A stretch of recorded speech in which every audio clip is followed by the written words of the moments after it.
ஆழி போல் மின்னி வலம் புரி போல் நின்றதிர்ந்து தாழாதே சார்ங்க முதைத்த சரமழை போல் வாழ உலகினில் பெய்திடாய் நாங்களும் மார்கள் நீராட மகிழ்ந்தேலோர் எம்பாவாய்.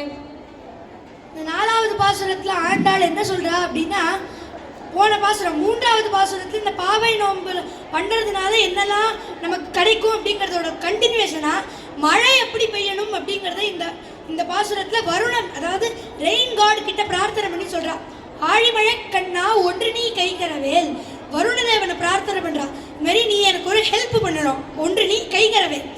ஆழியுள் புக்கு முகர்ந்து கொடார்த்தேரி, இந்த ரெண்டு லைன்ல ஆண்டாள் முழு வாட்டர் சைக்கிளையும் சொல்றா. நம்ம எவாபரேஷன், கண்டென்சேஷன், பிரெசிபிடேஷன் படிப்போமே, அது மாதிரி ஆழியுள் புக்கு, ஆழி அப்படின்னா சமுத்திரம், அந்த சமுத்திரத்திலே ஜலத்தை எடுத்து அந்த மேகங்கள்ல தங்க வச்சு முகர்ந்து கொடார்த்தேரி, அதை மழையா வருஷி எங்க ஊர்ல ஸ்ரீவில்லிபுத்தூர்ல.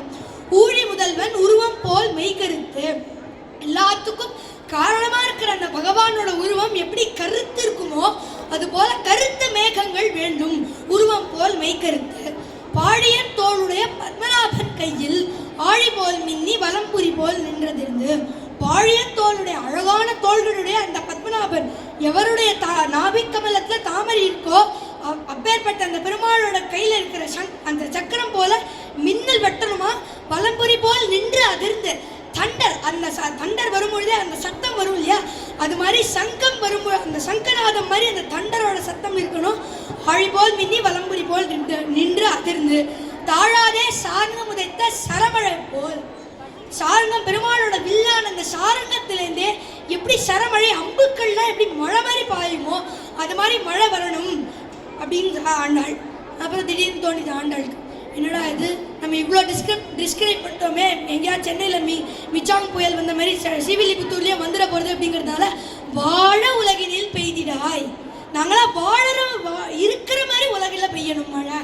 மார்கழி நீராட மகிழ்ந்தேலோ ரெம்பாவாய், நாங்களாம் அந்த மார்கழி மாசத்துல நீராடுறதுக்கு ஒரு ஹெல்ப் பண்ற மாதிரி மழை பெய்யணும் அப்படின்னு ஆண்டாள் இந்த நாலாவது பாசுரத்தை சொல்றா.